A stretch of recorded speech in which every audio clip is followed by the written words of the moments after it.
सीमा के घर पर पार्टी चल रही थी।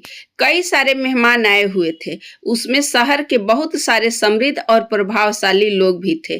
पार्टी बहुत भव्य थी। सभी लोग सीमा की तारीफ कर रहे थे। आदमी, मान गए सीमा मैम, क्या अरेंजमेंट किया है आपने? औरत, अरे मेहता जी, सीमा जी की पार्टी है, ऐसी ही होती है। लोगों की आंखें खुली की खुली रह जाती है। अब अपनी तारीफ से घमंड में चूर सीमा सभी का अभिवादन कर रही थी। तभी उसकी नजर अपनी सास सावित्री पर गई, जो दूर कोने में बैठे उसे देख रही थी। अपनी सास को देखकर सीमा का चेहरा तमतमा गया। वो गुस्से में उसके पास गई और उसका हाथ खींचते हुए दूसरे कमरे में ले गई और चिल्लाकर बोली, सीमा, अरे आप क्यों मेरे पीछे पड़ी रहती हैं? समझ में नहीं आता क्या? इतने बड़े बड़े लोग पार्टी में आए हुए हैं। मैंने कहा था ना कि आप बाहर मत आना, और बाहर आई भी तो इस घटिया साड़ी में। अरे आपकी इज्जत तो 2 कौड़ी की है, लेकिन मेरी इज्जत तो नहीं है ना। देखिए, ये बेशर्मी छोड़िए, नहीं तो कहीं और चले जाइए। मेरी छाती पर मूंग मत दलिए। शराब के नशे में सीमा ने सावित्री को खूब खरी खोटी सुनाई। सावित्री चुपचाप अपनी बहू की जहर भरी बातों को सुनती रही और आंसू बहाती रही। सावित्री, समय ऐसा भी रंग दिखलाएगा पता नहीं था। घमंड किसी का नहीं रहता, वो तो आता ही है नाश को लेकर, लेकिन फिर भी लोग पता नहीं क्यों घमंड करते हैं। ये सोचते हुए पुराने दिनों में खो गई। बीते हुए समय में घड़ी में रात के 2 बज रहे थे। सड़कों पर मरघट सा सन्नाटा पसरा था। कुत्ते भी भौंकते, कभी बिल्कुल खामोश हो जाते। घरों की लाइट ऑफ थी और लोग गहरी नींद के आगोश में थे। लेकिन नारायणपुर के उस छोटी सी झोपड़ी से रोशनी बाहर आ रही थी। 65 साल की सावित्री मशीन पर बैठे कपड़े सिल रही थी। सावित्री, अभी भी काफी काम बाकी है। कल दोपहर तक मुझे ये सूट किसी भी हालत में रागिनी मैम साहब को देना है। सावित्री की बूढ़ी आंखों में नींद नहीं थी। उसके हाथ थक भी रहे थे, लेकिन उसे रुकना कहाँ था। हालांकि कुछ देर बाद नींद उन पर ज्यादा हावी होने लगी थी।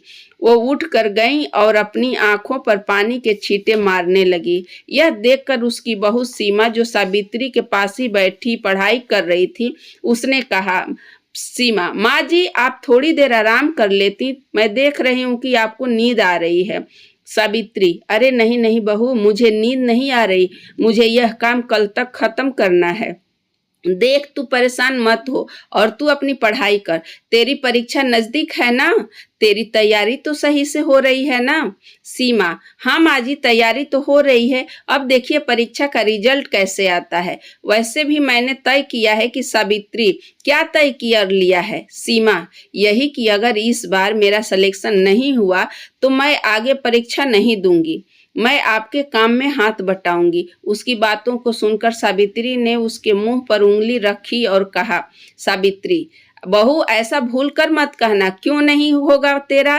क्यों नहीं करेगी तू परीक्षा पास? जरूर करेगी। अरे इतनी मेहनत करती है तू, मेहनत करने वालों की कभी हार नहीं होती। सावित्री अपनी बहू सीमा को सगी माँ की तरह प्यार करती थी। 1 साल पहले की बात है कि सीमा अपने पति राजेश और सावित्री के साथ एक रिश्तेदार की शादी में ट्रेन से जा रही थी। सीमा, अगर सही समय पर रिजर्वेशन नहीं मिला होता तो भारी मुसीबत हो जाती। सावित्री, बहू, वो लिट्टी रखी थी ना तूने? सीमा, हाँ माँ जी, रख ली थी। ट्रेन अपनी गति से चले जा रही थी। उनको शादी में संबलपुर जाना था, लेकिन संबलपुर पहुंचने के 1 घंटे पहले ट्रेन का भयानक एक्सीडेंट हो गया। हर ओर चीख पुकार मच गई। एक्सीडेंट में कई लोग मारे गए। राजेश भी काल के समुंदर में समा गया। सावित्री और सीमा भी इस एक्सीडेंट में घायल हो गए थे। लेकिन सावित्री को इस दुर्घटना ने ऐसा जख्म दिया था जिसका दर्द वो ताउम्र नहीं भुला सकते थे। सीमा, अरे कई लोग मर गए तो फिर मुझे क्यों जिंदा छोड़ दिया भगवान आपने? क्यों? राजेश के बिना मैं कैसे जीऊंगी? सावित्री, हिम्मत रख बहू, हिम्मत रख। होनी का लिखा कौन मिटा सकता है? अपने इकलौते बेटे की यह समय मौत ने सावित्री को तोड़ दिया था। सीमा की भी जीने की इच्छा खत्म हो गई थी, लेकिन इसके बावजूद भी जीना तो था ही। सावित्री, बहु, पता है जीवन का सत्य क्या है? यह रुकता नहीं है। सीमा, लेकिन माँ जी कैसे चलेंगे? सहारा तो चला गया। सावित्री, बहू राजेश का जाना सच में अंतहीन पीड़ा वाला है, लेकिन जीना तो पड़ेगा ही, क्योंकि वो जहाँ भी है अगर हमें दुख में देखेगा तो क्या वो खुश रह पाएगा? हमें उसके लिए जीना होगा। सीमा, लेकिन माँ जी कैसे सब कुछ होगा? राजेश की कमाई से ही तो घर चलता था, अब कहाँ से आएंगे पैसे? कैसे चलेगा घर का चूल्हा? कैसे किराया दिया जाएगा और कैसे सारी चीजें संभलेगी? सावित्री, बहू शादी के बाद तेरी पढ़ाई अधूरी रह गई थी, तू पढ़, खूब पढ़ और उसके बाद अपनी मंजिल खुद तय कर। और जहां तक बात रही घर को संभालने की, तो वो मैं संभाल लूंगी। राजेश के पिता तो जब राजेश 6 साल का था तभी गुजर गए थे, लेकिन मैंने हिम्मत का साथ नहीं छोड़ा। सिलाई का काम शुरू किया और उसी से ही तो उसकी पढ़ाई पूरी करवाई। आज एक बार फिर मैं वही करूंगी, इस बार अपनी बहू के लिए। उसकी बात को सुनकर सीमा ने कहा, सीमा माँ, क्या ये अच्छा लगेगा कि आप इस उम्र में काम करेंगी? नहीं नहीं, सिलाई कढ़ाई मैं कर लिया करूंगी, मैं संभाल लूंगी घर। सावित्री, नहीं बहू, अरे मैं इतनी भी बूढ़ी नहीं हुई हूँ, अभी मुझ में बहुत दम बाकी है। मैं तुम्हारा और अपना दोनों का ध्यान रख सकती हूँ।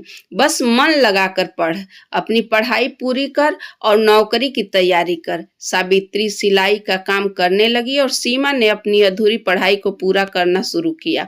उसकी कॉलेज की फीस, किताबें, कापियां, नोट्स, घर का खर्चा चलाना सब कुछ सावित्री के कंधों पर था, इसलिए वो खूब मेहनत करती थी।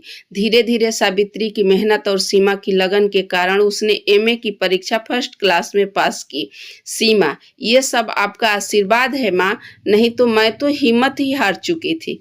सावित्री, अरे मेरा आशीर्वाद तो हमेशा तेरे साथ है, लेकिन मेरे आशीर्वाद से ज्यादा तेरे कठिन परिश्रम ने अपना रंग दिखाया है। सीमा, माँ जी, कठिन परिश्रम तो आपने किया है मेरे लिए।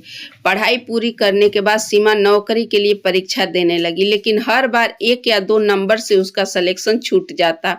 एक बार तो वो इंटरव्यू तक पहुंच गई थी, लेकिन फाइनल में उसका नहीं हुआ। इसलिए सीमा थोड़ी परेशान और हताश सी हो गई थी और वो अब और परीक्षा नहीं देना चाहती थी, क्योंकि परीक्षा के फॉर्म भी महंगे आते थे। सावित्री, जब मैं हूं तो चिंता किस बात की? बहू, तुझे बस अपनी मंजिल पानी है, हौसला नहीं छोड़ना, क्योंकि हौसले को जिसने छोड़ा मंजिल खुद ब खुद उसकी नजरों से ओझल हो जाती है। आखिरकार सावित्री के विश्वास और सीमा की मेहनत का फल कुछ इंतजार के बाद मिल गया। सीमा का सिलेक्शन सरकारी ऑफिसर के पद पर हो गया। उस दिन तो सावित्री सीमा को पकड़कर इतना रोई कि सीमा को कहना पड़ा, सीमा माँ जी, अब तो हमारे दुख के दिन खत्म हो गए। आपकी तपस्या का फल आपको मिल गया, फिर आपकी आंखों में इतने सारे आंसू क्यों? सावित्री, ये आंसू जमा थे बहू बहुत दिनों से, ये सब्र के आंसू हैं, और जब सब्र में खुशी मिल जाती है ना, तो फिर ये आंखों के पारों का बांध तोड़कर उतारू हो जाते हैं। आज मैं बहुत खुश हूँ, बहुत। ऐसा लगता है कि सावित्री और सीमा की जिंदगी में सब कुछ ठीक हो गया, लेकिन जिंदगी का एक और अध्याय लेकर सावित्री के सामने खड़ी होने वाली थी।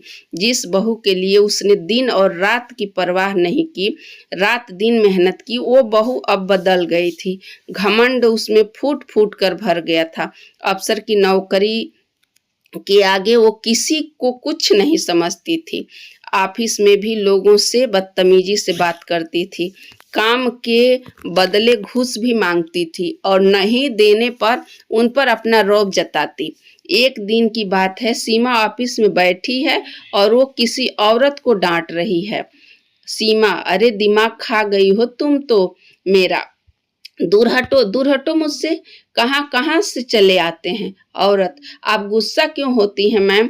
मैं तो अपने हक के पैसे मांग रही हूँ, वो भी मैं नहीं मांगती, लेकिन क्या करूँ? अगर वो पैसे नहीं मिले तो हमारा परिवार बिखर जाएगा। मेरा इकलौता बेटा रेल दुर्घटना में मारा गया, वो अकेला कमाने वाला था। मेरे परिवार मैं सोचा मुआवजे से जो पैसे मिलेंगे उससे एक सिलाई मशीन खरीदूंगी और अपने परिवार का पेट पाल लूंगी। मेरे मुआवजे के पैसे के लिए भी आपको पैसे चाहिए? मैं कहाँ से दूंगी पैसे? मेरे पास तो फूटी कौड़ी भी नहीं है। यह कहकर वो औरत रोने लगी। उसकी गर्भवती बहू जो वहां खड़ी थी वो अपनी सास को चुप कराने लगी।